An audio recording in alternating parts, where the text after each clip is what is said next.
have their own trauma and things, and they maybe don't recognize that or won't acknowledge or whatever. I would encourage any pastor to buy the Celebrate Recovery book. It's got 26 lessons in it, and you could not even necessarily even tell your church what you're teaching from. But you literally could teach those 26 lessons over 26 Wednesdays or a Bible study or whatever. And it's going to benefit, I promise you, those lessons are going to benefit everybody sitting in your congregation, whether they've ever touched a substance or not. And it's going to bring some things out of them, like to help them acknowledge those things in your life. I was thinking about that this morning. So, yeah.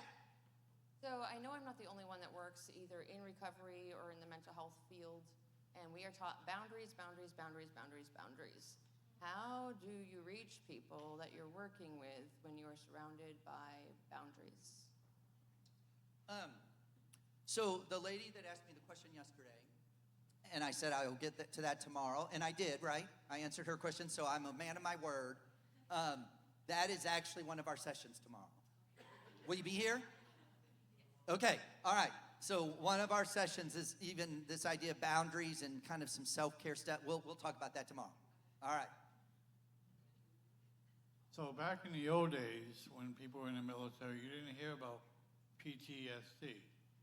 Nowadays, you hear about it a lot. All the time. How do you deal with that? I mean, I'm on PTSD because of what happened in the military. Yeah. So how do you deal with that, especially nowadays with wars? Yeah. So, I mean, PTSD is wrapped up kind of in the, were you here yesterday? Yeah. So, I mean, PTSD is going to be wrapped up within the confines of trauma, right? It's trauma, post-traumatic stress disorder. So, yeah, I mean, some of the stuff we talked about yesterday with trauma, and again, that was a 20-minute session, right? So, but you've got to know, again, so some of the things we talked about yesterday of how we work with people with trauma would apply to people with PTSD. But we also got to know, and now I'm sounding like a broken record, because that is going to be part of that boundaries discussion tomorrow, is we got to know when to refer people. We got to know when people are beyond us, right? And especially sometimes when we talk about making connection, military, it's hard to make a connection if you've not been in the military, right? And so sometimes, like, I've got people that we've got organizations that we've partnered with that we can bring people alongside. If we have someone walk in our office, or if I find someone that I'm dealing with that's military, I can help them in many ways, but then I connect them to some specific military partners we work with. Yeah, because it is a huge issue. It's a huge issue. Yeah.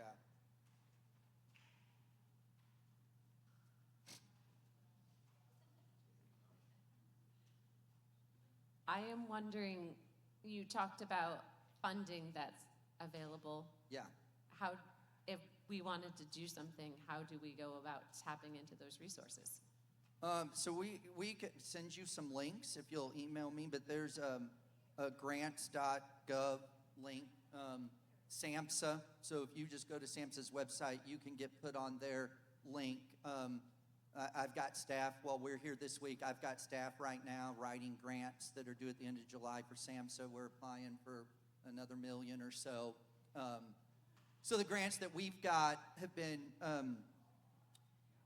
we've got grants from court systems, right?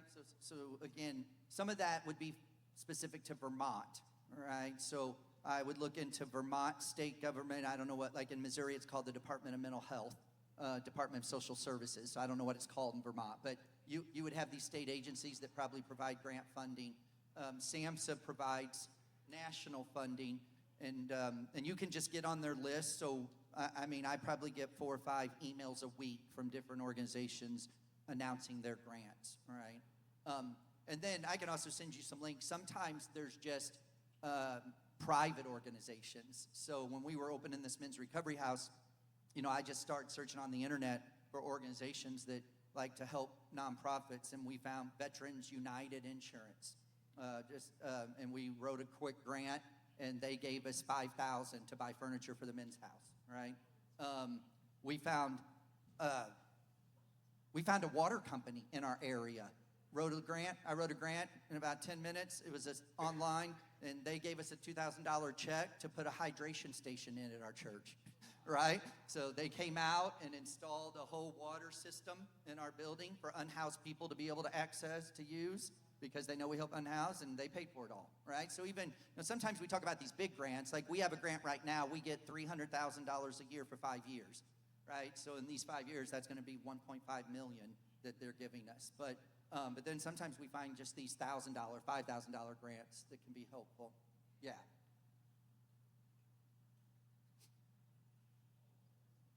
Yeah.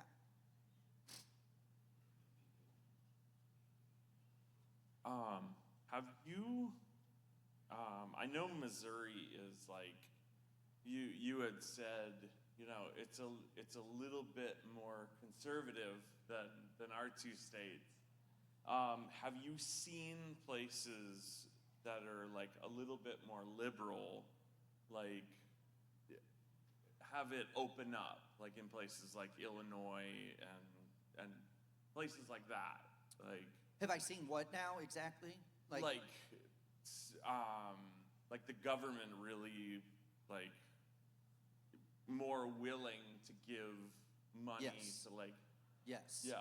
Yeah, I can tell you, and again, every state's going to, be a little different, but all of these federal things that are coming out, so that's countrywide, right? So when it comes from the federal government, our federal government right now, and I just did a project not too long ago for the National Drug Court System, and so I did some training for them. So the National Drug Court, SAMHSA, like, every time you turn around, they're talking about faith.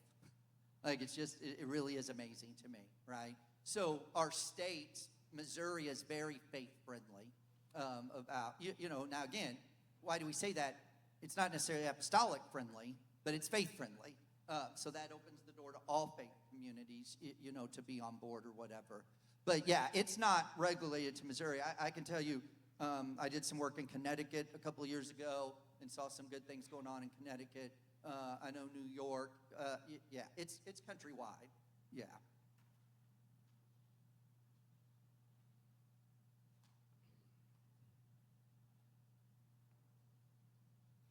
We may be done. No, one hand went up. Man, we were this close to a hamburger. Like, I can taste it, and then you stood up. Well, I bet, or I don't think you can start a church in Vermont or New Hampshire. Oh, I see what he's doing there.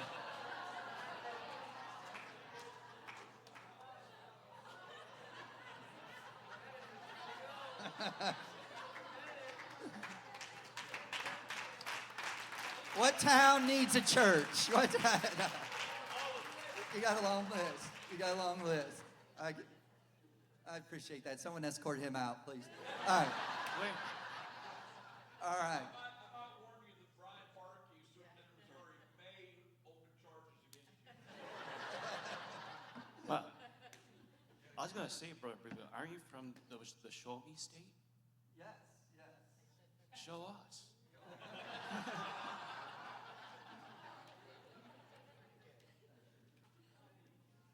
Well, if I get kicked out of this district for my antics, only one Brother Lowesby. But anyways, on that note, just a couple quick announcements for everyone here.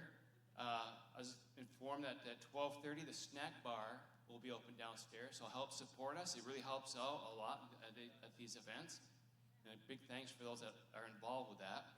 From 12:30 to 2, we have a ladies' ministry and children's ministry split session for children's ages 5 to 11.